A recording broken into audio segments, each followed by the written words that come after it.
नवरात्रि की शुभकामनाएं। एसएसएम आयुर्वेदा प्रस्तुत वर्ल्ड मेंटल हेल्थ डे निमित्त आयोजित व्याख्यान में मैं वैद्य मेघना बाकरे आप सभी का स्वागत करती हूँ। आज की हमारी व्याख्याता है वैद्य प्रमा जोशी। इनका मैं इस मंच पर तहे दिल से स्वागत करती हूँ। व्याख्यान की शुरुआत करने से पहले आयुर्वेद शास्त्र के आदिदैवत श्री धन्वंतरी जी का स्मरण हम करेंगे। उसके लिए मैं यहाँ पे उपस्थित वैद्य माधुरी जी को विनती करती हूँ कि आप धन्वंतरी स्तवन सादर करें। वैद्य माधुरी विटेकर। नमस्कार। आज का धन्वंतरी स्तवन मैं राग यमन में सादर कर रही हूँ। राग यमन की यह खासियत है कि उससे आनंद रस उत्पन्न होता है और रिसर्च पेपर्स के अनुसार यह मनोअवसाद तथा अरसी में उपयुक्त है। तो प्रस्तुत है धन्वंतरी स्तवन राग यमन में।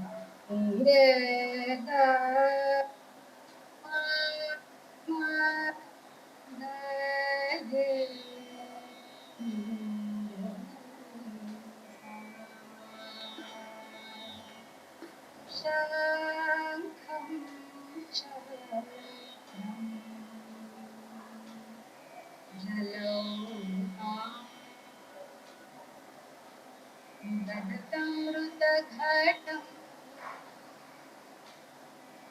चारुदये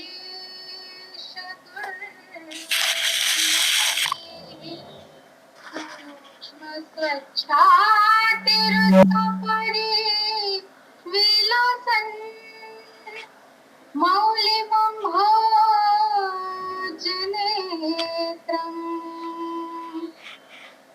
कालाम्भोदो ज्वलाङ्गम् कटितटविलसश्चारु पीताम्बरार्धम्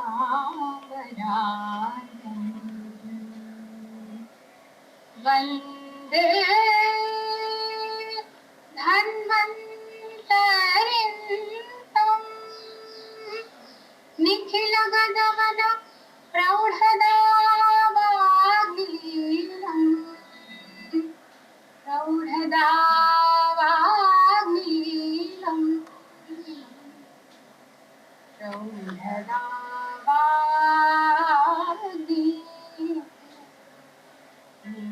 धन्यवाद वैद्य माधुरी जी।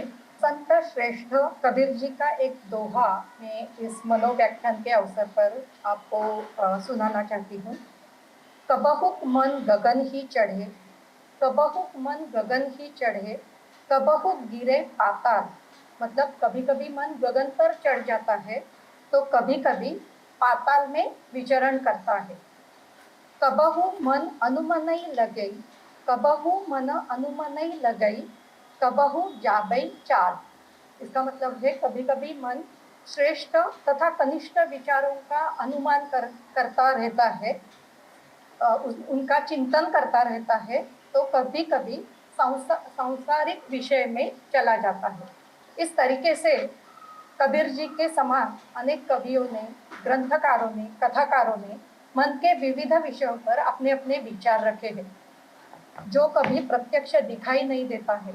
लेकिन मैं विचार करती हूँ, आपने मेरा मन दुखाया। हाँ, इस तरीके से मन का अनुमान तो लगाया जाता है, ये हम सभी को मालूम है। तो ये मन क्या है, शरीर के साथ इसका क्या काम चलता है, कैसे चलता है, आयुर्वेद शास्त्र में मन के बारे में क्या लिखा गया है, इन सभी विषयों का इस वर्ल्ड मेंटल हेल्थ डे के निमित्त हमारे सामने प्रस्तुत करने के लिए वैद्य प्रमा जोशी यहाँ पे उपस्थित है। सबसे पहले मैं उनका परिचय आपको करना चाहती हूँ। जब कभी तरंगपटु या फिर कोई स्विमर पहले दिन पानी में डुबकी लगाता है तो क्या हो जाता है, वो घबरा जाता है। मैं क्या करूं, कैसे करूं, उसको समझ में नहीं आता। पहले डुबकी लगाने से पहले ही घबरा जाता है और उसके बाद भी पानी में गिरने के बाद जब पानी मुंह में चला जाता है तब घबरा जाता है। तो उसी प्रकार जब हम आयुर्वेद में एडमिशन लेते हैं तो उसमें जो विषय है उनको देखते हुए हमें समझ में नहीं आता, अभी हम क्या करें, कैसे करें, ये कहाँ आ गया हूँ मैं, ऐसे लगने लगता है। लेकिन जब उसी तैराक को या फिर स्विमर को किसी कोच का हाथ मिल जाता है तो वही उसका तारणकर्ता, उसका शिक्षक, उसका आगे जाकर उसका मेंटर या फिर गुरु बन जाता है। उसी प्रकार कुछ अवस्था मेरी भी हुई थी। आयुर्वेद में आने के बाद सभी विषयों में रुचि तो थी, संस्कृत आ रहा था। जो विषय आयुर्वेद में मैं सुन रही थी वो मुझे अच्छे तो लग रहे थे, लेकिन मैं ये कर पाऊंगी या नहीं ये समझ में नहीं आ रहा था, या मुझे लग रहा था कि मैं कैसे कर पाऊंगी। तभी एक हाथ मेरे सर पर आ पहुंचा और वो था मेरे आयुर्वेद के पहले गुरु वैद्य प्रमा जोशी जी का। संस्कृत, अष्टांग हृदय, अष्टांग संग्रह, पदार्थ विज्ञान, दर्शन शास्त्र जैसे आयुर्वेद के जो फाउंडेशन के विषय है वे सभी विषयों का ज्ञान मुझे वैद्य प्रमा जोशी जी से मिला। सिर्फ यही नहीं, उनके घर पे जाकर हमने उपनिषदों का भी ज्ञान मुझे प्राप्त हुआ। इसका उपयोग मुझे आज भी होता है। उनके पिताजी प्रभाकर जोशी, तो उनके पास बैठकर, वो संस्कृत तज्ञ थे और उनके पास बैठकर मैंने MA संस्कृत का अभ्यास किया है। वैद्य प्रमा जोशी जी आयुर्वेद शास्त्र में MD तथा PhD है। PhD का उनका विषय था चरक मीमांसा, जिसमें चरक संहिता में लिखे हुए महत्वपूर्ण विषयों का विवरण मिलता है और जो कठिन विषय है उनका विवरण हमें प्राप्त हो जाता है। संस्कृत विषय में वह MA और MPhil है। आयुर्वेद शास्त्र के विविध संस्थाओं द्वारा आयोजित वेबिनार में दर्शन शास्त्र, अष्टांग हृदय, अष्टांग संग्रह इनके विषयों पर उनके व्याख्यान हुए हैं। चरक मीमांसा नामक ब्लॉग पर वायु विवेक, सूत्र स्थान रचना, संक्षिप्त स्वरूप, रसवीर्य विपाक, समवाय, पंचकोश शारीर, सामान्य विशेष सिद्धांत, उपक्रम, उपसंहार ऐसे आयुर्वेद शास्त्र के महत्वपूर्ण तथा कठिन विषयों पर उनका विवरण मराठी तथा अंग्रेजी में उपलब्ध है। उनके द्वारा लिखित पुस्तक जो आयुर्वेद स्नातकों के लिए उपलब्ध है वो है पदार्थ विज्ञान तथा आयुर्वेद का इतिहास और योग आणि निसर्गोपचार, ये मराठी में है। और प्रणव उपासना करके जो पुस्तक है वो आध्यात्मिक ज्ञान पर है। ओंकार साधना के बारे में उसमें विवरण बहुत अच्छी तरीके से दिया गया है। वैद्य श्री खड़ीवाले संशोधन संस्था का चरक पुरस्कार उन्हें प्राप्त है। ऐसी मेरी गुरु जिनका आशीर्वाद मुझे मिल रहा है और अभी भी मिलता है। संस्कृत तथा आयुर्वेद शास्त्र से निगड़ित जो विषय मुझे कठिन लगते हैं वो आज भी मैं उनसे पूछती हूँ और मुझे उनका मार्गदर्शन मिलता है। आज यही गुरु का परिचय देते हुए मुझे बहुत ही, ये मेरा सौभाग्य है और मुझे बहुत ही आनंद हो रहा है। वैद्य प्रमा जोशी जी से मैं विनती करती हूँ कि आप मनोविज्ञान के बारे में हमें अधिक से अधिक जानकारी दें। धन्यवाद। धन्यवाद मेघना, मुझे यहाँ आमंत्रित करने के लिए भी मनपूर्वक धन्यवाद। तो आज मनोविज्ञान के बारे में बोलने के लिए मेघना का अनुरोध है। ये जो विषय है ये बहुत ही गंभीर है। कितना हो सकेगा पूरा ये मालूम नहीं, मैं प्रयास करूँगी कि जितना ज़्यादा बता सकूँ उतना बता दूँ। ये आयुर्वेद का व्यासपीठ है तो इसलिए हम आयुर्वेद से शुरुआत करते हैं। आयु, यह आयुर्वेद का अभिधेय है। हिताहित रूपेण आयु, यह आयु का वेद है। तो अभिधेय अर्थात आयुर्वेद का विषय हो गया आयु। आयु का विवेचन आयुर्वेद में आता है। अभी ये जो आयु है यह एक प्लेटफॉर्म पे बताया नहीं जा सकता, इसके कई पहलू हैं। एक तो है कि यह आयु कैसे शुरू होता है, आयु का कारण क्या है, आयु कितना होता है, आयु मतलब क्या है, आयु का अर्थ क्या है, प्रमाण कितना होता है, अर्थ क्या है, ये सभी बारे में, इन सभी विषयों में आयुर्वेद का विवेचन आना चाहिए अगर अभिधेय आयु है। लेकिन ये सारे जो विषय है ये एक एक विषय बहुत गंभीर है। एक शास्त्र में, एक पुस्तक में इन सभी का विवरण करना बहुत ही कठिन है। क्यों ऐसा है देखिए आप। आयु का उत्पत्ति का कारण क्या है, क्यों हमें ये आयु मिला है? तो वेद कहते हैं कि कर्म के कारण आयु की प्राप्ति होती है। हमारा जो भी कर्म है, जितने हमारे पूर्व आयु रहे, उनमें हमने जो भी कर्म किया है, बहुत सारे कर्म हम करते रहते हैं, उनमें से कुछ कुछ कर्म ऐसे होते हैं जो फल देने के लिए प्रारंभ करते हैं, जिनका अब फल मिलना आरंभ हुआ है। ऐसे जो कर्म होते हैं उन्हें बोलते हैं प्रारब्ध कर्म। प्रारब्ध जिनका आरंभ हो चुका है वो प्रारब्ध। तो फल देने के लिए सभी एक बार प्रवृत्त नहीं होते, कुछ कुछ कर्म प्रवृत्त होते हैं, कुछ कुछ ऐसे ही रह जाता है कि बाद में फल मिलेगा। तो फल देने के लिए जो प्रवृत्त हुआ प्रारब्ध है, वह प्रारब्ध हमारे जन्म का हेतु है। कैसे हेतु है? कि देखिए, हमें ये शरीर मिला है, क्यों मिला है? क्योंकि जो भी कर्म हमने किए हैं उसका फल हमें भुगतना चाहिए। तो हमारा जो कर्म है उसका फल हम प्राप्त कर सके, ऐसा शरीर होना चाहिए। तो जब भी हमारा मृत्यु हो जाता है तभी और कोई कई कर्म प्रारब्ध हो जाते हैं।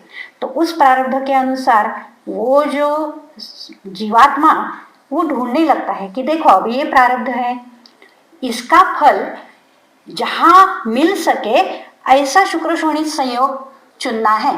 तो देखिए, कई बार ऐसे होता है, मेरे पेशेंट्स में ऐसे मुझे देखने को मिला, कई लोग भी ऐसे बोलते हैं कि देखो हमारे माता पिता के कारण मुझे ये व्याधि हुआ, घर में डायबिटीज है इसलिए मुझे हुआ। ऐसा नहीं होता है। हमारा जो कर्म होता है उसका फल जहाँ मिल सके वहाँ हम जाते हैं, उसी शुक्र शोणित संयोग में हम प्रविष्ट हो सकते हैं। तो हम अपने माता पिता चुनते हैं, माता पिता हमें नहीं चुनते हैं। हम चुनते हैं कि किस कुल में, किस गोत्र में, किस माता पिता के साथ मुझे यह आयु जीनी है। तो हमारे कर्म के अनुसार यह आयु हमें प्राप्त होती है। कितना समय लगेगा उस प्रारब्ध का भोग संपूर्ण होने में, उतना ही आयु का समय रहता है। जैसे कर्म है वैसा शरीर बनता है। अब देखिए, ये कर्म विज्ञान मूल हेतु हो गया। आयु अगर जानना है तो सबसे पहले हमें क्या जानना होगा? कर्म विज्ञान जानना होगा। कर्म कौन से हैं, उनके प्रकार क्या हैं, उनमें से कौन से शुभ कर्म होते हैं कि जिनका सुख यह फल होगा, कौन से अशुभ कर्म है जिनका दुख यह फल होगा। अब आयु के लिए सबसे महत्वपूर्ण तो यही है, क्योंकि इसी के कारण आयु तय होगी कितना है कितना नहीं है। दूसरा हेतु क्या है? चैतन्य यह हेतु है। हमने यह जो भी आयु है, यह संसार है, यह अपनी कल्पना से बनाया हुआ है। हम चाहते थे कि हम कुछ मौज मस्ती करें। अकेले अकेले बहुत जी घबरा रहा था, अकेले अकेले बहुत हम ऐसे हो गए थे कि क्या यार अकेले क्या रहना है, चलो कुछ मौज मस्ती करते हैं। तो इसलिए हमने ये संसार बनाया है अपनी इच्छा से। तो मूल हेतु है चैतन्य और उसकी कल्पना, अपनी कल्पना से यह पूरा विश्व बनाया है। अब यह एक हेतु हो गया आयु का। सबसे मूल हेतु है हम स्वयं, हमारी कल्पना से यह संसार हमने बनाया है। दूसरा हेतु है हमारा कर्म, जिसके कारण यह देह जो प्रारब्ध है उसके अनुसार यह देह हमें प्राप्त हुआ है। फिर आयु की व्याख्या भी दी है, आयु का लक्षण भी किया है आयुर्वेद में। शरीर इंद्रिय सत्वात्म संयोगः, यह इंद्रिय, मन, आत्मा, यह सभी मिलके उसे सूक्ष्म देह, वेदों में उसे आतिवाहिक पुरुष कहा है। अगर कोई श्राद्ध समय में हमने सुना होगा शायद कि आतिवाहिक सूक्ष्म देह, उसे हम बुलाते हैं तर्पण के लिए। हमारे पितर जो होते हैं तो आतिवाहिक स्वरूप में वहाँ आ जाते हैं, उन्हें हम बुलाते हैं, वहाँ उन्हें आसन देते हैं, फिर खाना देते हैं, वस्त्र देते हैं, सब कुछ देते हैं और फिर उन्हें वापस भेज देते हैं। तो यह आतिवाहिक देह, चक्रपाणि ने भी इसका उल्लेख किया है। आयुर्वेद में आतिवाहिक देह ऐसा बताया नहीं है, लेकिन चक्रपाणि ने बताया है, वेदों में है। तो यह आतिवाहिक जो सूक्ष्म देह है वह एक देह छोड़कर दूसरे शरीर में चला जाता है। ये आतिवाहिक देह किससे बनता है? वह वायु रूप होता है। जो सूक्ष्म देह है वह प्राणापानादि वायु, इंद्रिय मतलब ज्ञानेन्द्रिय और कर्मेंद्रिय, मन, बुद्धि इससे बना हुआ है और इसे चैतन्य अधिष्ठित है। इसमें चैतन्य का अधिष्ठान हो तभी सब कुछ हो सकता है, अन्यथा कुछ नहीं होता है। तो यह सूक्ष्म देह और चैतन्य रूप कारण देह यह मिलके शरीर छोड़ के जाते हैं और दूसरे शरीर में प्रवेश करते हैं। अब आयु के लिए इनका ज्ञान भी आवश्यक है, आयु के ज्ञान के लिए। और अंततो गत्वा हमारा जो यह स्थूल देह है इसका ज्ञान आवश्यक है। अब देखिए कितने पहलू हो गए। एक आयु, इसका विज्ञान हम करना चाहते हैं तो हमें किस किस बारे में जानना चाहिए? एक तो चैतन्य, केवल चैतन्य नहीं, जो चैतन्य अपनी इच्छा से संसार की उत्पत्ति करता है ऐसा चैतन्य। फिर सूक्ष्म देह जिसके घटक है मन, बुद्धि। मन में चित्त का भी अंतर्भाव होता है, बुद्धि में अहंकार का भी अंतर्भाव होता है। जो अंतरंग साधन है, ज्ञानेन्द्रिय, कर्मेंद्रिय, प्राणापानादि वायु, यह सूक्ष्म देह। और अंततोगत्वा हमारा स्थूल देह जो कि शुक्र शोणित संयोग से बना हुआ है। शुक्र शोणित संयोग में यह सूक्ष्म देह और कारण देह रूप जीवात्मा प्रविष्ट होता है और इनका जब तक संयोग है तब तक आयु है। जब कभी भी यह सूक्ष्म देह हमारे स्थूल देह को छोड़ के जाएगा तो आयु इतिष्टि हो जाएगी आयु की। अब देखिए ये इतने सारे विषय, ये तो आयुर्वेद के विषय है नहीं। आयुर्वेद में ना ही आत्मविज्ञान है, ना ही मनोविज्ञान है, ना ही बुद्धि का विज्ञान है और ना ही इंद्रियों का विज्ञान है और ना ही प्राणापान आदि वायु का विज्ञान है।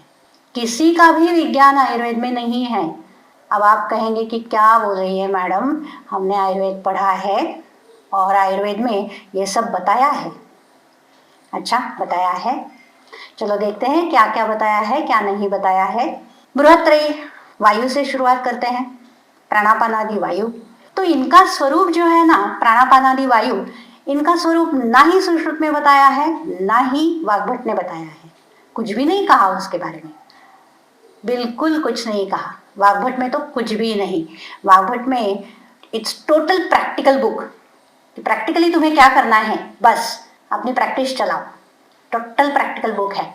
उसमें ऐसे तत्व का चिंतन कुछ भी नहीं है। तो ना ही वायु के बारे में बताया है, ना ही इंद्रियों के बारे में बताया है, ना मन का स्वरूप बताया है। चैतन्य तो दूर की बात है, सुश्रुत में भी कुछ भी नहीं है।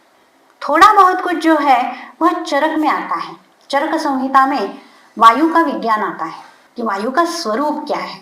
एक वातकलाकलीय अध्याय है कि जिसमें इस वायु के बारे में बताया है चरक ने, लेकिन वो भी इतना कम है कि यह वायु का स्वरूप हम पूर्णतया उससे जान ही नहीं सकते कि क्या करता है क्या नहीं करता है। बताना तो पड़ेगा।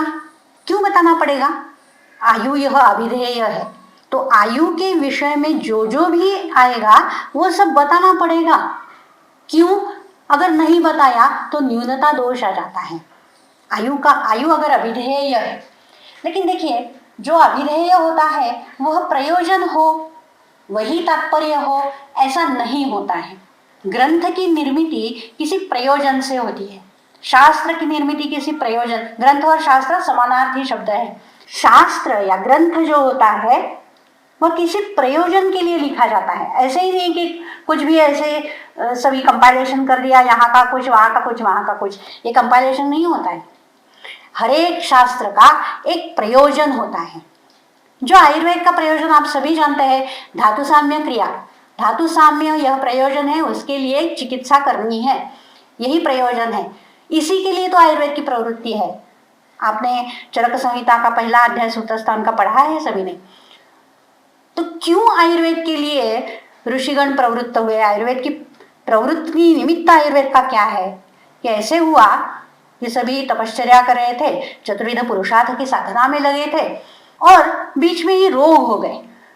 और रोगों के कारण क्या हुआ? आरोग्य नाश हुआ। आरोग्य नाश के कारण क्या हुआ? आयु को क्षति पहुंची। शरीर अगर दुष्ट हो जाए तो क्या होगा? आयु को क्षति पहुंचेगी और फिर उससे क्या होगा? उससे तपाचरण में विघ्न आ जाएगा। उससे पुरुषार्थ की साधना में विघ्न आ जाएगा, यही हुआ। तो यह जो मूल हेतु है कि जिसके कारण हम तपश्चर्या नहीं कर पा रहे, जिसके कारण हम पुरुषार्थ की साधना नहीं कर पा रहे, उसका तो हमें नाश करना पड़ेगा।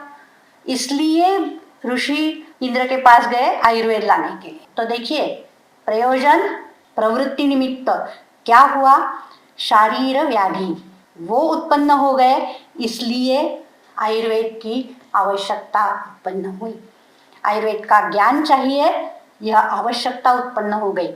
ये तो एक प्रवृत्ति निमित्त हो गया।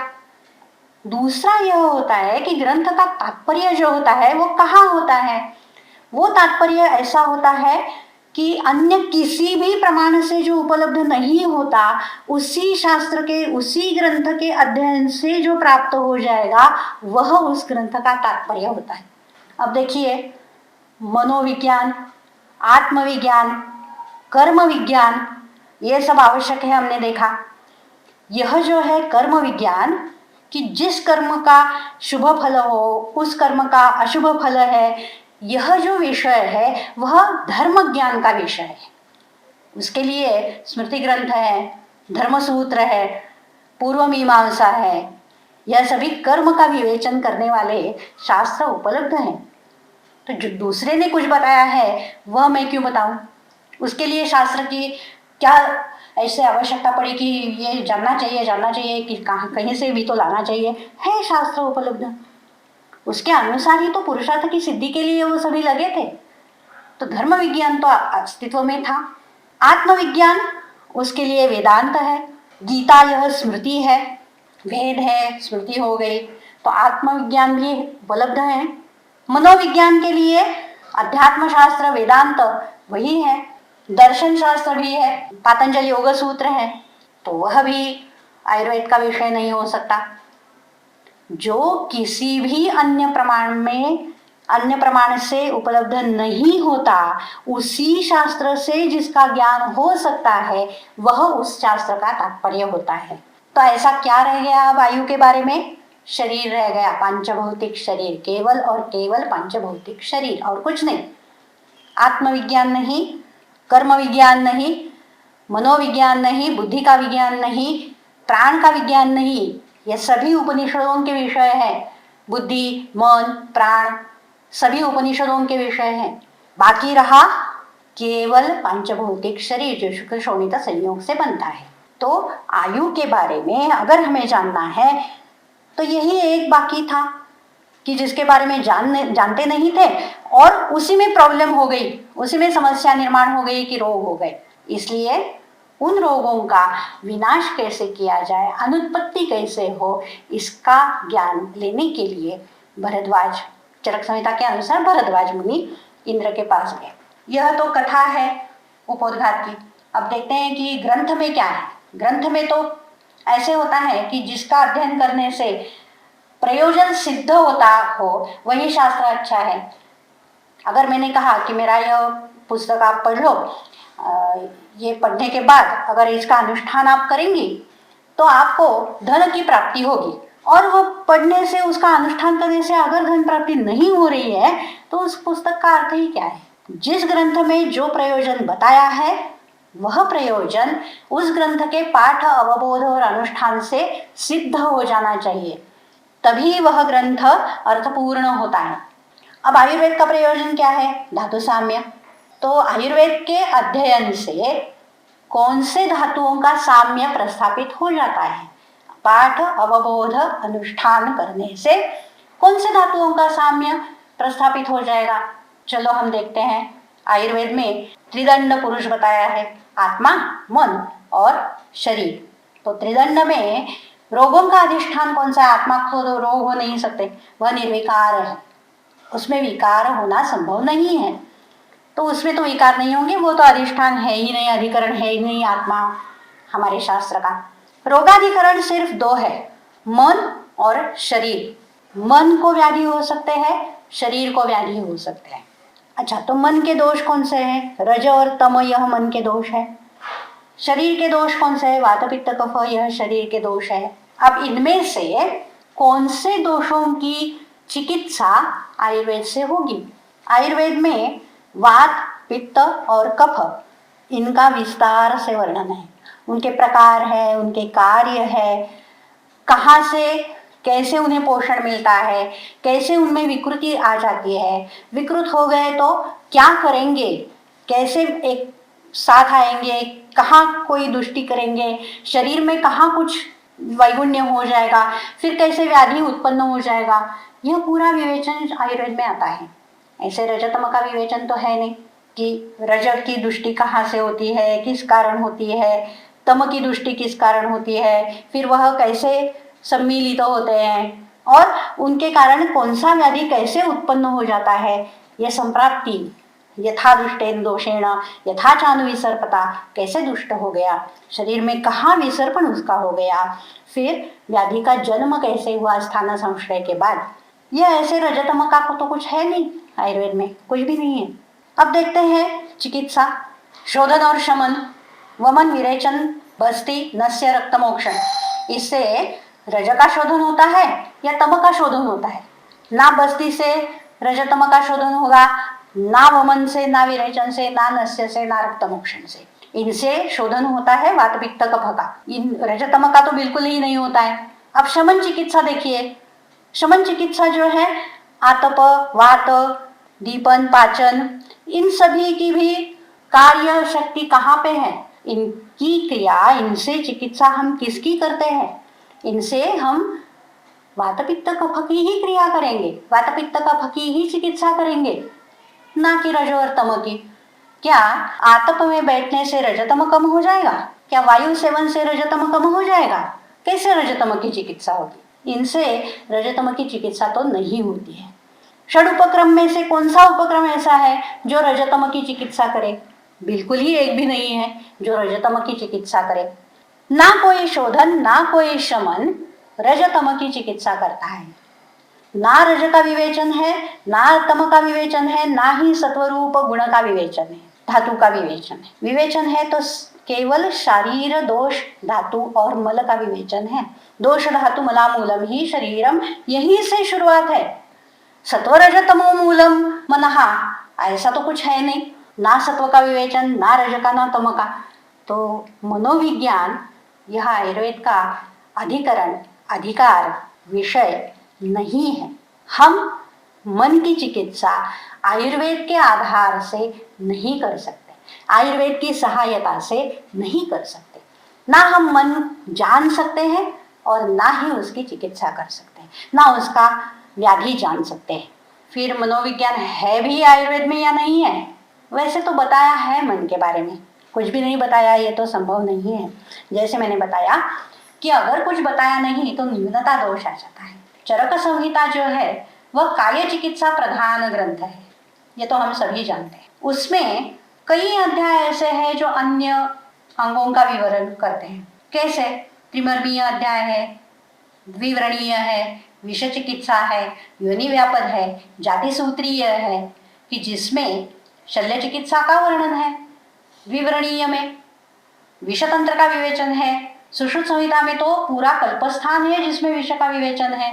तो हम ऐसा तो नहीं कहेंगे कि सुश्रुत संहिता अगत तंत्र की संहिता है।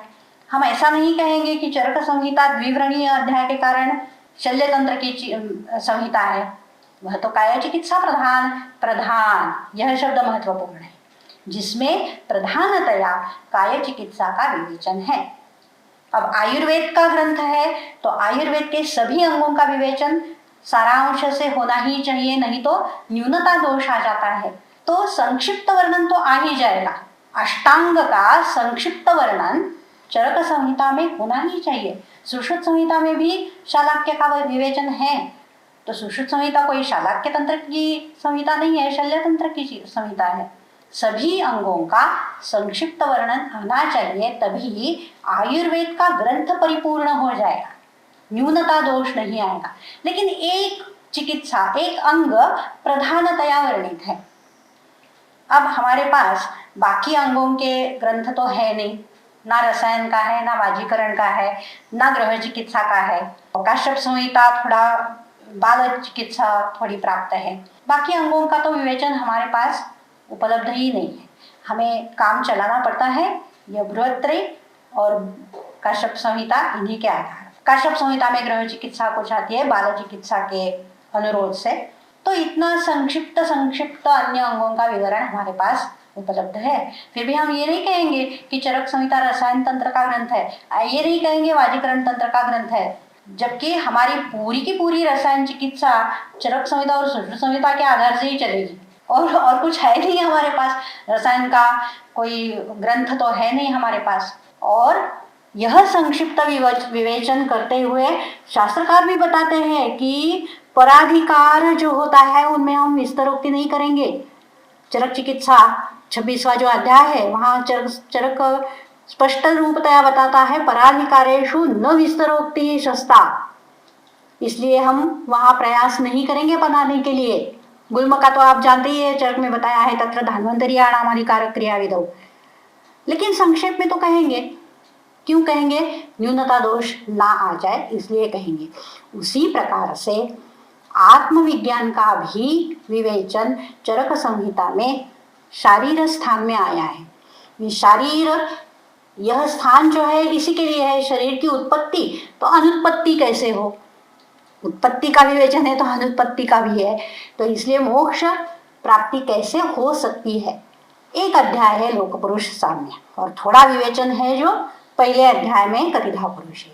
अब देखिए, अगर हम ऐसा कहें कि मोक्ष आयुर्वेद का प्रयोजन है तो क्या होना चाहिए? जैसे कि मैंने बताया कि जो प्रयोजन होता है ग्रंथ के पाठ अवबोध अनुष्ठान से उसकी सिद्धि होनी चाहिए। यहाँ से शुरुआत हो गई ना हमारे विवेचन की। तो आप यह कर सकते हैं कि केवल वो लोकपुरुष साम्य वाला जो अध्याय है उसे पढ़ के उसका अवबोध और अनुष्ठान करके मोक्ष प्राप्त हो सकता है। उसका अवबोध ही नहीं होगा अगर हमें अन्य शास्त्रों का ज्ञान नहीं हो तो। उसके अवबोध के लिए ही हमें अध्यात्म शास्त्र पढ़ना पड़ेगा। अवबोध ही नहीं होगा, अनुष्ठान तो दूर की बात है। केवल चरक संहिता के द्विवरणीय चिकित्सा के अध्ययन से क्या हम शल्य चिकित्सा कर सकते हैं? वह प्रयोजन सिद्ध हो जाएगा? शल्य का निरहरण, सभी शल्यों का निरहरण हम कर सकेंगे? उससे नहीं हो जाएगा। तो शास्त्र का ये प्रयोजन हो नहीं सकता है। धर्म शास्त्र का भी विवेचन आयुर्वेद में है। आपने चरक संहिता का सूत्र स्थान का 3 शनीय अध्याय तो पढ़ा है, उसमें चतुर्विध पुरुषार्थों की सिद्धि बताई है। और यह तो और ये है, परलोक की सिद्धि की है, खंडन मंडन के साथ परलोक सिद्ध किया हुआ है। परलोक है भी नहीं ये प्रश्न पूछा है और उसकी सिद्धि कर दी है। और फिर शुभ कर्मों से स्वर्ग यह फल मिलता है, अच्छा परलोक, इसलिए शुभ कर्म करने चाहिए, ऐसे बताया है। तो क्या धर्मशास्त्र यह आयुर्वेद का विषय हो गया और स्वर्ग प्राप्ति यह आयुर्वेद का प्रयोजन हो गया? नहीं हो गया। उसी प्रकार से मन यह रोगाधिष्ठान भी है और आयु का एक प्रधान घटक भी है, इसलिए उसका संक्षिप्त विवेचन करना यह आयुर्वेद की पूर्तता के लिए आवश्यक है। तो संक्षिप्त विज्ञान मन का आयुर्वेद में है। आयुर्वेद में इतना ही उपलब्ध है कि सत्व रजतम यह मन का स्वरूप है, सत्व धातु रूप है, रजतम दोष रूप है। जो भी विकार होते हैं वो रजतम के कारण होते हैं। उन विकारों की गणना भी की है, जैसे बताया ना, रजस्तमश्च मानसौ दोषौ। तो उनके विकार क्या है? काम, क्रोध, लोभ, मोह, ईर्षा, मान, मद, शोक, चिंता, उद्वेग, भय, हर्ष, असूया, दैन्य, मात्सर्य, यह सब जो है वह मानस व्याधि है। ये मानस व्याधि कैसे उत्पन्न होते हैं यह तो आयुर्वेद का विषय नहीं है, यह आयुर्वेद का अधिकार नहीं है।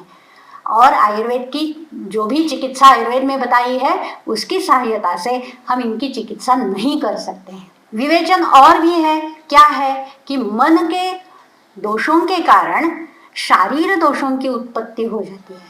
शारीर दोषों में विकार उत्पन्न हो जाते हैं और फिर शरीर विकृत होता है। जैसे कि कितना भी अग्नि अच्छा हो, कितना भी अन्न अच्छा हो, मात्रा में खाया हुआ हो, लेकिन मानस दोष अगर है, चिंता है, शोक है, भय है, क्रोध है, दुख है, तो उसका पचन अच्छी तरह से नहीं हो जाएगा। विषाद अगर मन में है तो कोई भी रोग बढ़ ही जाएगा, कम नहीं हो जाएगा। भय और शोक के कारण शारीर व्याधि हो सकते हैं। अति चिंता, उससे रसव स्रोतस दुष्ट हो जाता है। क्रोध, शोक, भय, इनसे स्वेदव स्रोतस दुष्ट हो जाता है। क्रोध के कारण पित्त का भी प्रकोप हो जाता है। यह सभी विवेचन है। क्या नहीं है? इनकी चिकित्सा नहीं है। अतिसार की तो चिकित्सा कर सकते हैं, लेकिन भय और शोक की नहीं चिकित्सा। अतिसार के लिए हम मुस्ता दे सकते हैं, स्तंभन द्रव्य दे सकते हैं, कुछ भी कर सकते हैं, लेकिन मुस्ता देने से क्या भय और शोक कम हो जाएंगे? नहीं हो जाएंगे। तो फिर अतिसार भी ठीक नहीं हो जाएगा। हमें भय और शोक की अन्य चिकित्सा करनी पड़ेगी। क्रोध के कारण पित्त प्रकोपित होता है, तो पित्त शामक कोई भी द्रव्य दे दो आप, अनंता दे दो, उशीर दे दो, जो चाहे मौक्तिक दे दो, क्या आपको जो चाहिए दे दो, क्या उससे क्रोध कम हो जाएगा? नहीं हो जाएगा। क्रोध की चिकित्सा हमें अन्य प्रकार से करनी पड़ेगी। हाँ, ऐसे कई व्याधि है कि जो मन और शरीर दोनों के अधिष्ठान से होते हैं। उन्हें गलती से हम मानस व्याधि कहते हैं, जैसे उन्माद है, अपस्मार है, मद, मूर्छा, संन्यास और तत्वाभिनिवेश। यह कोई मानस व्याधि नहीं है। मानस व्याधियों की जो गणना की है उनमें ये नहीं आते हैं। यह दोनों के अधिष्ठान से होने वाले व्याधि है। अब देखिए, जो उन्माद, अपस्मार आदि व्याधि है, उनके जो हेतु है उनसे क्या हो जाता है? वो जो हेतु है उनसे शरीर में मलिन दोषों की संचिति हो जाती है। अत्यंत मलिन देह हो जाता है। अब यह मलिनता अगर उनमें पहले से मन दुष्ट ना हो तो उन्माद अपस्मार नहीं हो जाएगा। इसी मलिन दोषों के कारण उदर हो सकता है, शारीर व्याधि कोई भी हो सकता है, कुष्ठ हो सकता है, लेकिन उन्माद अपस्मार नहीं होगा। उन्माद अपस्मार कब होगा? अगर मन पहले से दुष्ट है, रजतम युक्त है, रजतम उद्रिक्त है, तभी उन्माद अपस्मार मद मूर्छा संन्यास हो सकते हैं, तभी अतत्वाभिनिवेश हो सकता है। शारीर हेतु है, शरीर मलिन हो गया है और उसके साथ मन रजतम से दुष्ट है, तभी यह व्याधि होता है। यह मनस शरीराधिष्ठित व्याधि है, ना मानस व्याधि। और हमें जो चिकित्सा बताई है वह सभी शारीर दोषों के हरण की चिकित्सा है, शरीर की शुद्धि करने की चिकित्सा है। और उनसे क्या हो जाएगा कि मन का कार्य अच्छा हो जाएगा। और साथ ही साथ क्या बताया है कि मानस रजतम कम होने चाहिए। तो अब हम कुछ भी नहीं कर सकते। ऐसा अगर बताया तो सभी को लगेगा कि क्या हम क्यों आए यहाँ, क्यों हम सुन रहे हैं ये व्याख्यान। तो आयुर्वेद में ऐसा नहीं है कि कुछ भी नहीं है मन की चिकित्सा के लिए। अब देखिए, ये जो मन है ना, बहुत गतिमान है, बहुत गतिमान। इसके गति की तुलना किसी से भी नहीं हो सकती है। कुछ भी आप गतिमान जो भी आपको ज्ञात हो वो उसका नाम ले लो, मन की गति उससे भी ज्यादा है। आप ध्वनि ले लो, प्रकाश ले लो, जो चाहे ले लो, कोई भी मन जितना गतिमान नहीं है। मन सबसे अधिक गतिमान है, तो उसकी गति की तुलना किसी से नहीं हो सकती है। शरीर में गति दो ही तत्वों की अधिकतम है, एक है मन और दूसरा है प्राण। ये दो ही तत्व है, सबसे गतिमान है, और यही है जो दूसरों को गति देने का कार्य करते हैं। बाकी सभी पंगु है। यही है जो गति देने का काम करते हैं। मन गति देता है, वो इंद्रियों को गति देता है। वायु तो सभी को गति प्रदान करता है। और यह गति जो है, इसकी चिकित्सा करने के लिए आयुर्वेद में निरूह बस्ती बताया है। यही एक है जो गति की चिकित्सा कर सकता है। तो निरूह से हम वायु के गति की चिकित्सा कर सकते हैं। मन तक पहुंच नहीं सकते, ठीक है, लेकिन वायु की गति की चिकित्सा तो निरूह बस्ती से हम कर सकते हैं।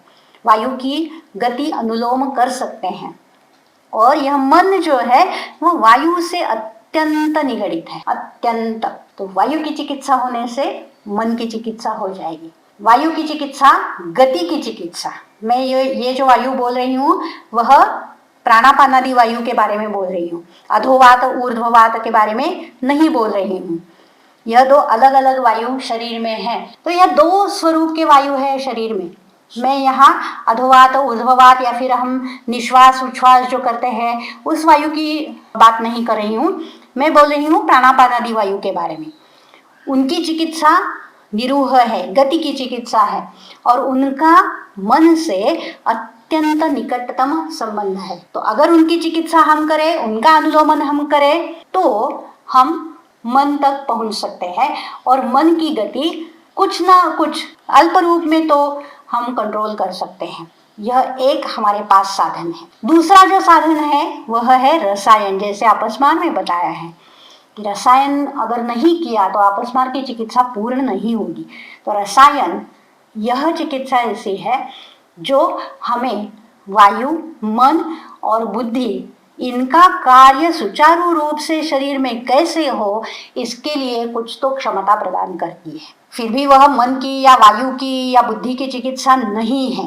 आप जान लीजिए कि यह चिकित्सा शरीर की ही है। रसायन चिकित्सा से शरीर अधिकाधिक अच्छा हो जाएगा। मेरी ये बात आप समझ पाएंगे वायु के माध्यम से।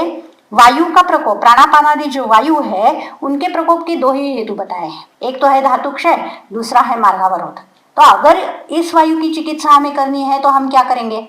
धातुक्षय की आपूर्ति करेंगे। वह धातुक्षय शारीर धातु, तो आपूर्ति करेंगे हम शारीर धातुओं की। उनकी सारता कैसी हो, उनका स्नेह कैसा अच्छा रहे, शरीर का स्नेह कैसा अच्छा रहे, यह देखेंगे।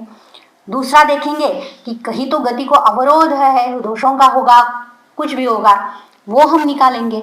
यहाँ हमने कहा वायु की चिकित्सा की, हम वायु तक पहुंच ही नहीं सकते। वातकलकलीय में स्पष्ट रूप से बताया है कि यह जो वायु है वह अनवस्थित है, उस तक हम पहुंच नहीं सकते। तो कैसे हम चिकित्सा करेंगे? तो स्पष्ट रूप से उत्तर भी मिला है कि नहीं हम पहुंच सकते, हम करते हैं चिकित्सा शरीर की। शरीर में यह सभी गुण अच्छे हो तो वायु सुचारू रूप से कार्य कर सकता है। जैसे आप देखिए, अगर हम बिजली के कई उपकरण दैनंदिन आयु में इस्तेमाल करते हैं, उपयोग में लाते हैं, तो अगर फ्रिज में कोई गड़बड़ हो गई तो क्या हम बिजली की चिकित्सा करेंगे? बिजली कैसे अच्छी उत्पन्न होती है, कहाँ से आती है, ये तो छोड़ो, बिजली को हम पकड़ भी नहीं पाएंगे चिकित्सा करने के लिए। हम क्या करेंगे?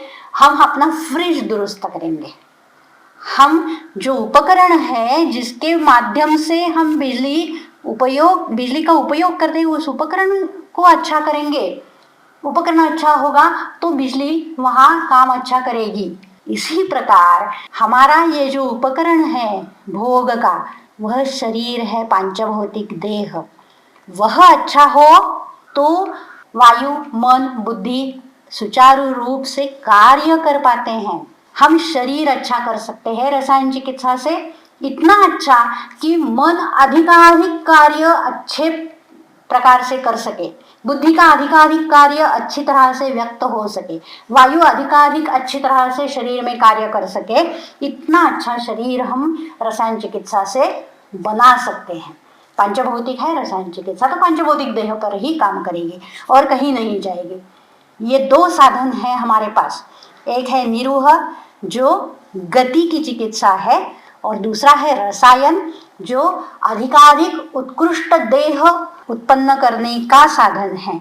और यह मन का नियंत्रण करने वाला, जैसे वायु मैंने बताया कि निकटतम संबंध है। वायु अगर हम नियंत्रित कर पाएंगे तो मन का नियंत्रण कर पाएंगे, मन अगर नियंत्रण में हो तो वायु का नियंत्रण कर पाएंगे। लेकिन सबसे अच्छा नियंत्रक मन का कौन है? वह बुद्धि है। आपको पंचकोश विज्ञान मालूम होगा, जानते होंगे आप कि स्थूल देह है अन्नमय कोश, उसके अंतर में रहता है प्राणमय कोश जो शरीर का नियंत्रण करता है।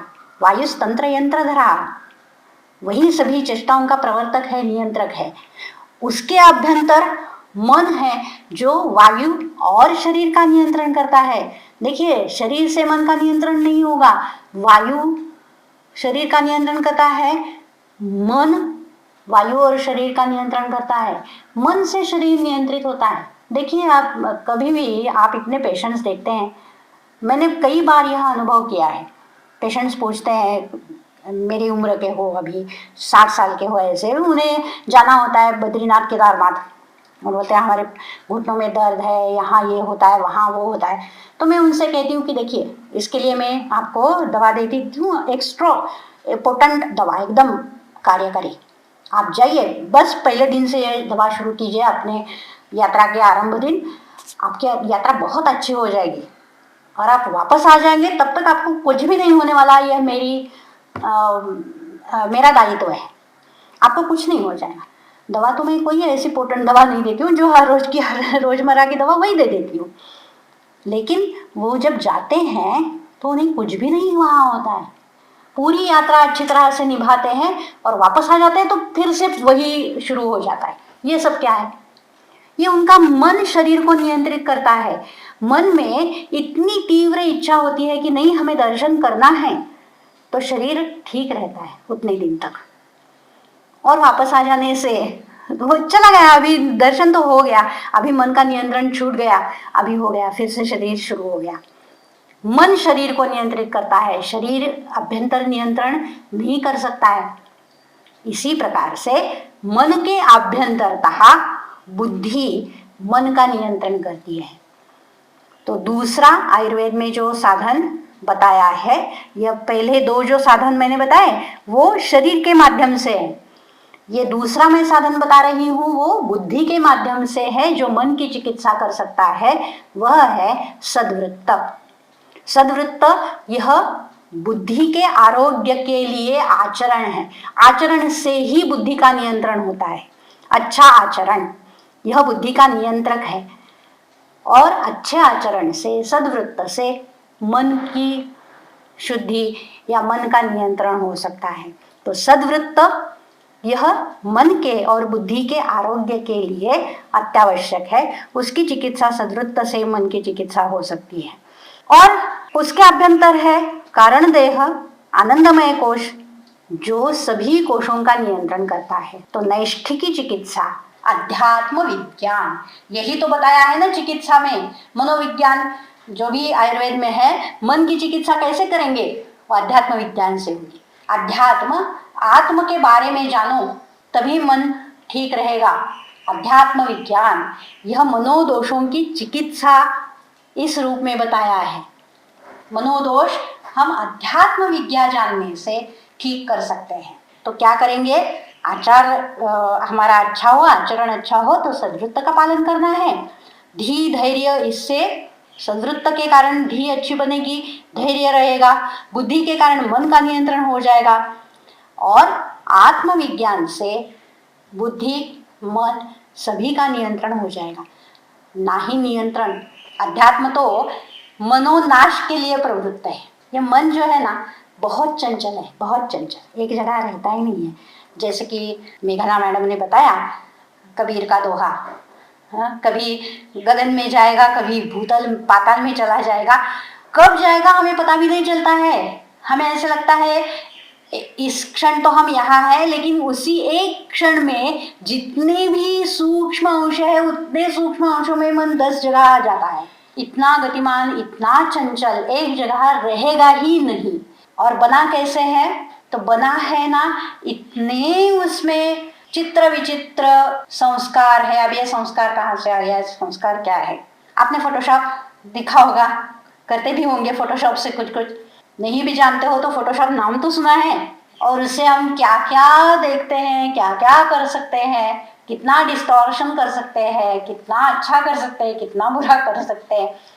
फोटोशॉप अगर जानते हो तो उसमें कैसे करना है, तो लेयर्स होते हैं बहुत सारे। एक लेयर में हम एक रेशा से कुछ करेंगे, दूसरे लेयर में और कुछ करेंगे तो डिस्टॉर्शन और बढ़ जाएगा, एक लेयर हटा देंगे तो और भी कुछ पिक्चर बन जाएगी।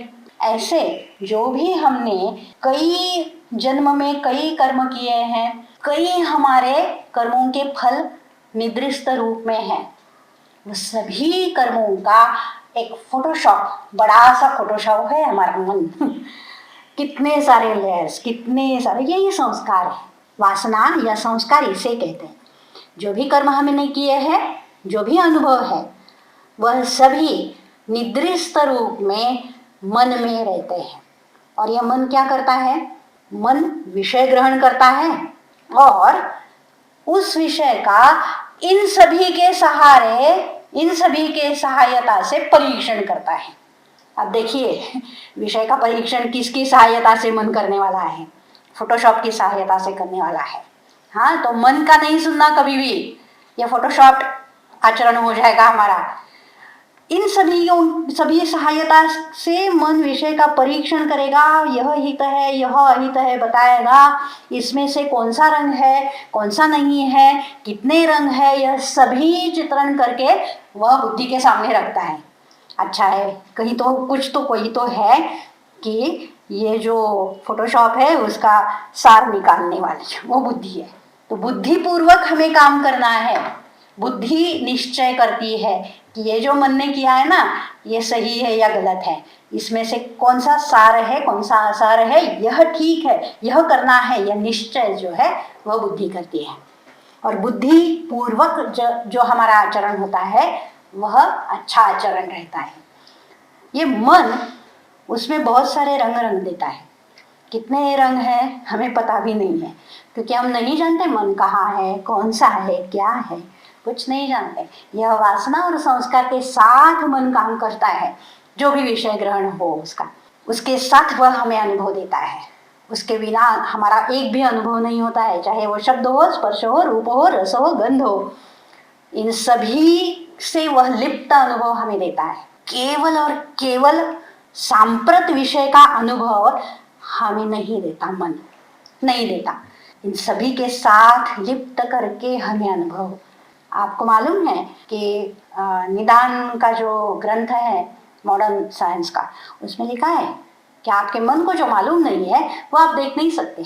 संपूर्णतया सत्य वचन कि जो भी हम अनुभव लेते हैं वह इन सभी की सहायता से ही मन रंग लेता है और हमारे सामने रख देता है। मनोनाश होगा या फिर मन पे हमारा इतना नियंत्रण होगा कि केवल और केवल विषय विज्ञान हो, ये तो संभव नहीं है। ऐसे होगा तभी हमें सांप्रत का ज्ञान होता है। सांप्रत हमारे सामने जो विषय है उसका संपूर्ण ज्ञान होता है, अन्यथा नहीं हो सकता है। केवल और केवल सांप्रत ज्ञान यह नहीं हमें होता है। तो ये इन सभी के साथ ही मन हमें ज्ञान कराएगा। कहाँ से आता है, कैसे हम जान पाएंगे कि मन कहाँ है क्या है, कैसे हम इसे नियंत्रण करें? यह जो उपाय बताए कि निर्वह से हो जाएगा, रसायन से हो जाएगा, बुद्धि के द्वारा आचरण के द्वारा हो जाएगा या फिर आत्मविज्ञान के द्वारा हो जाएगा, लेकिन मन का विज्ञान कहाँ है? मन को जान के हम क्यों नहीं नियंत्रित कर सकते उसे? तो हाँ, मनोविज्ञान है, वेदांत में भी है, पातंजलि योग सूत्र में भी है। ये मन का विज्ञान है। मन तक पहुंचने के लिए अब देखिए ये जो सूक्ष्म भाव है बुद्धि मन वायु, ये हमें नहीं ज्ञात होता है, क्योंकि हमारे जो इंद्रिय है वह पांचभौतिक बाह्य ज्ञान ही हमें कराते हैं। वही प्रवृत्त है, अंत प्रवृत्त है नहीं, यह सभी अतीन्द्रिय है, हमारे इंद्रियों के परे है। तो वहां तक अगर पहुंचना है, हमारे पास तो है सिर्फ पांचभौतिक शरीर और कुछ है नहीं कहीं तो पहुंचने के लिए। तो हठयोग यह ऐसा शास्त्र है जो हमें हमारे शरीर की सहायता से मन तक पहुंचने में सहायता कर सकता है। हठयोग के द्वारा वायु का नियंत्रण, प्राणापान आदि ये जो वायु है उसका नियंत्रण करने के लिए प्राणायाम यह उपाय है। प्राणायाम की सहायता से हम जब प्राण को गतिमान करके हृदय तक ले जाएंगे तब हमें मन का ज्ञान हो जाता है। तो यह एक उपाय है प्राणायाम कि जिसके सहायता से हमें मन प्रत्यक्ष हो सकता है, मन का ज्ञान हो सकता है। अभी जो हमारा ज्ञान है वह परोक्ष है कि शास्त्र में ऐसे लिखा है कि मन में सतोरजतम रहते हैं, वह गतिमान है, वह ये सब परोक्ष ज्ञान है, हमें प्रत्यक्ष नहीं है मन का।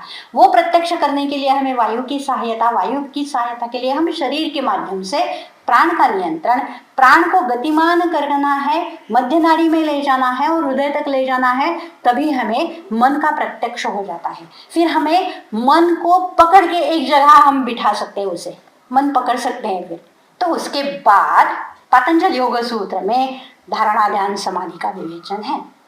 तो हठयोग को इस पातंजलि योग सूत्र तक, पातंजलि योग तक पहुंचाने वाली सीढ़ी बताया है। मन को पहले जानो तो पकड़ तो सको, तभी तो एक जगह बिठा सकोगे। तो एक जगह पे बिठाने से हम उसकी सहायता से शरीर को अधिकाधिक क्षमताएं प्रदान कर सकते हैं, शरीर के माध्यम से अधिक क्षमताएं प्राप्त कर सकते हैं, मन की बहुत सारी क्षमताएं उद्बुद्ध कर सकते हैं, तो उसे सिद्धि कहते हैं। सिद्धि कोई अलग बात नहीं है, जो मन में क्षमता है उसी को उद्बुद्ध करना है, और कुछ है नहीं। कई क्षमताएं हैं मन में, हम जानते भी नहीं है क्या क्या हम कर सकते हैं, कितना कुछ हमारे पास है, हम जानते ही नहीं है। तो ये पातंजल योग की सहायता से मन पे हम नियंत्रण कर सकते हैं, मन की कार्य क्षमता बढ़ा सकते हैं, मन की जितनी भी क्षमताएं हो वह उद्बुद्ध कर सकते हैं। लेकिन मोक्ष के लिए वो सहायक नहीं है। मोक्ष प्राप्ति करनी है तो मन में अगर रहोगे तो कुछ नहीं होने वाला, आगे जाना है, फिर मन का नाश करना है। मन में शुभ वासना होती है, अशुभ वासना होती है। वासना का अर्थ तो मैंने बताया, कई शुभ वासनाएं होती है, कई अशुभ वासनाएं होती है। अशुभ वासनाएं हमें पहले नष्ट करनी है, फिर उसका उपाय वेदांत में बताया है।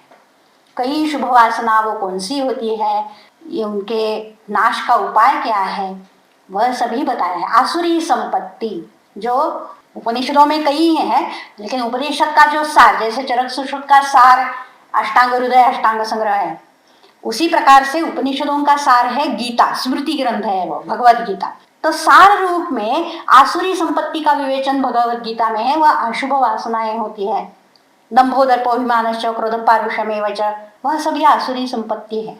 और अच्छी संपत्ति जो है वह भी बताई है, अभ्रम सत्व संशुद्ध ज्ञान योग व्यवस्थिति दानम नमश्य यज्ञ स्वाध्याय तप आर्जवम अहिंसा सत्यम क्रोध त्याग शांतिर पैशुदम दया भूतेष्वलोलुप्तम माधवम ह्रीर चापलम तेजक्षमाधृतिश्च मद्रोहो नातिमानिता भवंती संपदम दैवी। यह दैवी संपत्ति बताई है, यह सभी शुभ वासनाएं हैं।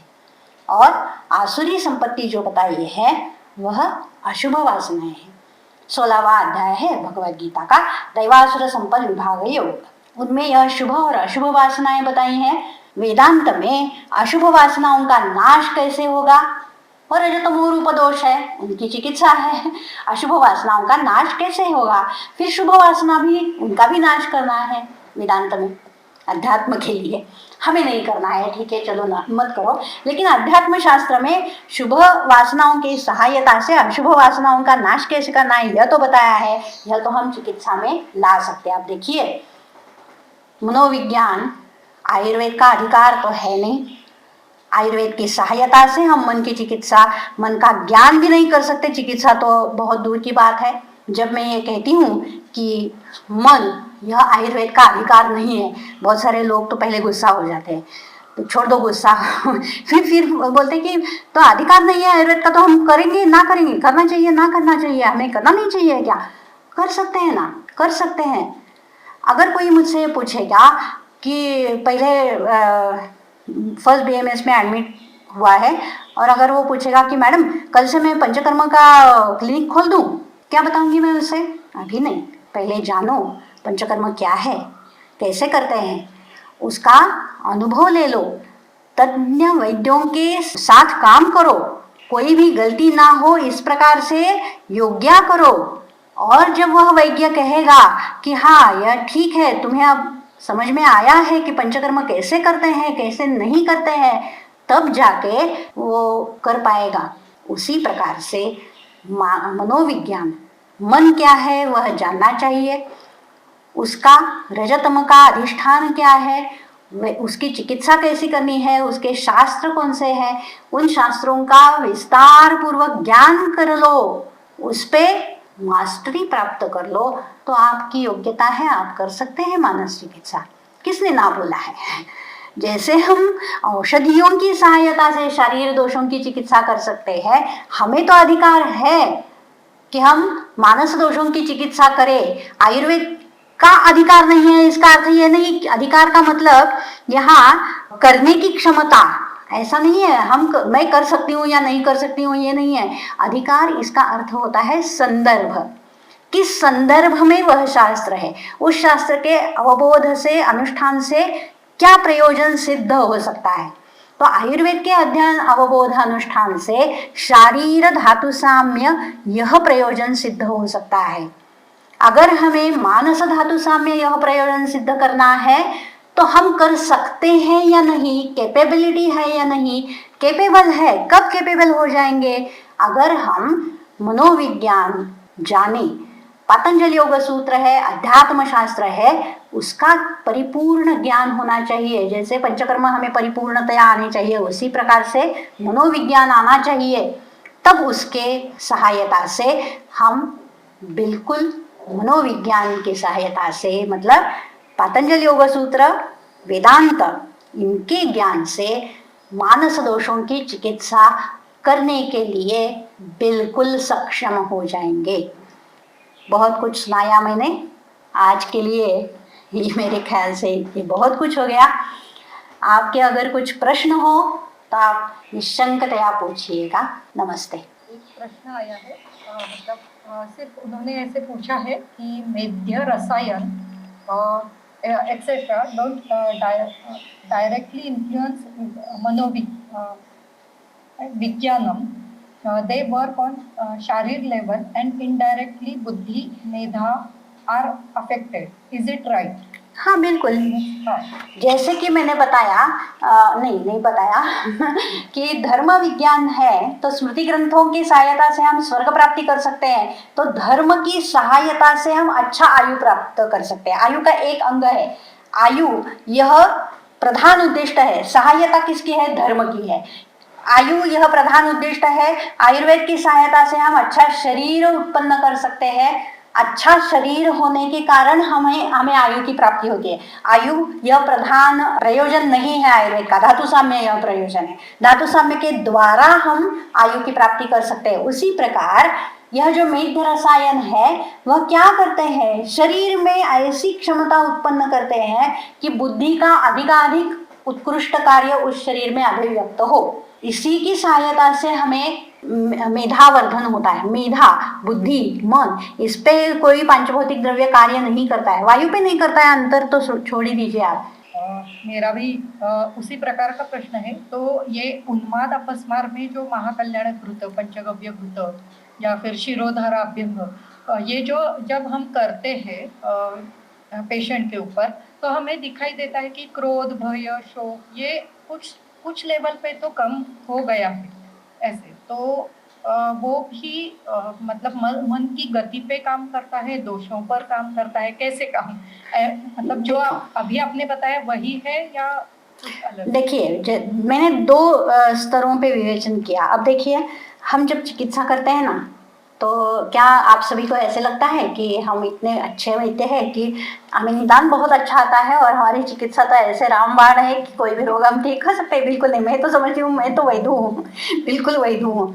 और चिकित्सा में आधा वो होता है, वह पेशेंट का विश्वास होता है। जो मैंने बताया ना उदाहरण कि वो जाने वाले हैं यात्रा के लिए, तो मैं बताती हूँ मैं बहुत अच्छी दवा दे दूंगी तो उसके कारण आपको कुछ नहीं होगा। तो ये जो उनका विश्वास होता है ना, ये कुछ नहीं होगा, यही काम करता है।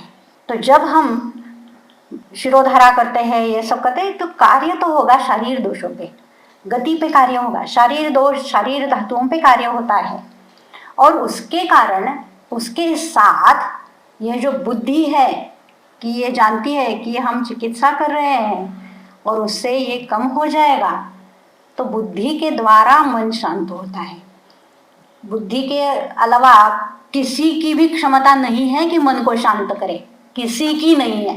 कुछ भी नहीं है जो मन को नियंत्रित करे, शांत करे, कुछ भी नहीं। ये बुद्धि के द्वारा ही नियंत्रित हो सकता है। यह क्रोध जो कम होता है ऐसे हमें लगता है ना, हमारी चिकित्सा से नहीं होता है, वो बुद्धि के द्वारा होता है। और यह विश्वास है कि ये हम कर रहे हैं उससे ये होगा, ये विश्वास अगर नहीं है ना, तो आप देखिए क्रोध कम होता है या नहीं होता है। बराबर। और एक मेरा ही प्रश्न है कि जैसे जो स्रोतसाम विज्ञानीय करके, विज्ञानम करके जो अध्याय है, 5वां अध्याय, तो उसमें अलग अलग स्रोतसों का वर्णन है। तो वो 13 स्रोतसों का वर्णन करने के बाद उन्होंने अनुक्त स्रोतस का भी वर्णन किया है, जिसमें मन का वर्णन है। बिल्कुल। हाँ, तो वो मनोवह स्रोतस हम किसे माने और मतलब देखिए क्या क्या लेना? देखिए, एक तो ऐसा है, यह जो व्याधि है ना, मद मूर्छा संन्यास, हाँ बताया है सौम्यावह स्रोतस है ना, वो हृदय का विवरण है। हृदय यह मूल स्थान मान सकते हैं हम मन का, क्योंकि मन का अधिष्ठान जो आयुर्वेद में बताया वह हृदय ही बताया है। कौन सा 30वां अध्याय सूत्र स्थान का अर्थे दश महामूलीय, तो वही मन का अधिष्ठान हृदय बताया, मूल स्थान है। और फिर स्रोतस का क्या होता है, जहाँ संचार होता है, जहाँ जहाँ जीवित का संचार है वहाँ वहाँ मन का संचार है। आत्मा और मन साथ में ही काम करते हैं। वायु जहाँ जा सकता है वहाँ मन जा सकता है। तो पूरा सजीव देह, शरीर में हमारे निर्जीव घटक भी है ना, बाल है तो जहाँ जुड़े हुए हैं वहीं वहीं तक चेतना जाती है, उसके बाद चेतना नहीं होती है, तो वहाँ मन नहीं जाता है। मन कहाँ तक जा सकता है, जहाँ तक चेतना जा सकती है वहाँ तक मन की गति है। तो पूरा शरीर जहाँ तक चेतना जा सकती है वह मन का संचार स्थान है, वही स्रोत से। और नियंत्रण स्थान कहाँ है, वह हृदय में है। और नियंत्रण करने वाली कौन है, वह बुद्धि है। माधुरी, आपको कुछ पूछना है? मुझे एक प्रश्न है मैडम। जैसे नववेगान धारण में और जो एक श्लोक आता है, इमान सुधारेत वेगान हितांति प्रत्यचयच सहसानाम अशस्तानाम मनोवाक्काय कर्मणाम। मनोवेग धारण के बारे में हम कैसे समझेंगे, मतलब शोक क्रोध लोभ, ये जो घंटे कर्म है, इनको कैसे हमें धारण करना है, मतलब इसको कैसे समझा जाए? वही तो मैंने बताया कि वो बुद्धि का काम है, हमें बुद्धिपूर्वक ही उनका धारण। अब देखिए, किसी को अगर बहुत क्रोध आता हो तो हम कैसे उसको बताएंगे कि आपको क्रोध नहीं करना चाहिए। आप जरा सोचो कि इससे क्या होता है क्या नहीं होता है, ऐसे ही बताएंगे ना। तो बुद्धि के द्वारा उसे अंतर से ही कंट्रोल करना होता है, बाहर से कुछ नहीं कर सकते। बुद्धि के द्वारा उसे सोचना पड़ेगा कि ये मैं अभी करूँगी तो इससे क्या हो जाएगा, इसमें मेरा क्या हित है क्या अहित है। यह हिताहित विवेक बुद्धि करेगी और हित का आचरण करेगी, तभी क्रोध और शोक इनका नियंत्रण हो जाएगा। काम, यह मनोवेग है, कैसे नियंत्रण होगा काम का, बुद्धि से ही होगा ना, और कोई मार्ग तो है नहीं। क्रोध का नियंत्रण बुद्धि ही कर पाएगी, और कोई मार्ग है नहीं। मनोवेग जो धारणीय वेग है उनका नियंत्रण केवल बुद्धि के द्वारा ही हो सकता है, और कोई मार्ग तो नहीं है। इसीलिए मानस रोगों की चिकित्सा क्या बताई है, बताइए आप मुझे। धी, बुद्धि यह चिकित्सा है और अध्यात्म विद्या यह चिकित्सा है। और हम एकदम से बुद्धि तक और अध्यात्म विद्या तक नहीं पहुंच सकते, तो तद्विद्य जो है उनके साथ रहो तो उनके आचरण से पता चलेगा कि आपको क्या करना है, बुद्धि कैसे काम करती है ना। तो तद्विद्य सेवा यही तो मनोदोष की चिकित्सा है। और सोच समझ के आचरण करना, फिर ये बुद्धि का ही काम है। त्रिवर्ग से अनुवेक्षणम, धर्म अर्थ काम, इनका परीक्षण पूर्वक आचरण करना, यही तो है मानस रोगों की चिकित्सा, और कुछ है ही नहीं। धन्यवाद मैम। अभिजीत सर ने पूछा है, चित्त, मन और सत्व अलग है या एक ही है? देखिए, अंतःकरण जो होता है इनकी कई क्षमता होती है, और वो क्षमताएं अलग अलग नामों से जानी जाती है। जब मन मनन की क्षमता रखता है तो उसे मन कहते हैं, और जब ज्ञान ग्रहण के लिए प्रवृत्त होता है तो उसे चित्त कहते हैं। वही मन है, उसकी ये दो क्षमताएं हैं, और मन का पर्याय सत्व है। स्वस्य निग्रह, मन स्वयं को नियंत्रित कैसे करता है? नियंत्रित, इसका यहाँ अर्थ है अपनी गति यहाँ से वहां ले जाना, गति का नियंत्रण ही हुआ ना वो। तो मन का स्वयं निग्रह जो है वह गति के लिए बताया है, इन वेगों के लिए नहीं है। और ये भी हो सकता है, ये जो वेग जो है ना रजतम, तो रज भी तम का नियंत्रण करता है, तम भी रज का नियंत्रण करता है। वैसे चिकित्सा में बताया ना, काम से क्रोध का नियंत्रण करो, क्रोध से काम का नियंत्रण करो, काम और क्रोध की सहायता से भय और शोक का नियंत्रण करो। तो ये भी स्वस्थ निग्रह हो सकता है, लेकिन ये कोई अच्छी चिकित्सा नहीं मानती मैं जैसे एक वेग का नियंत्रण करने के लिए दूसरा अशुभ वेग इसका उपयोग करे, ये कोई अच्छी चिकित्सा नहीं है। लेकिन स्वस्थ निग्रह ये जो प्राकृत कर्म है मन का, वह उसकी गति एक जगह से मुड़ के दूसरी जगह जाना, इस स्वरूप का नियंत्रण है। बहुत बहुत धन्यवाद। धन्यवाद वैद्य प्रमा जोशी।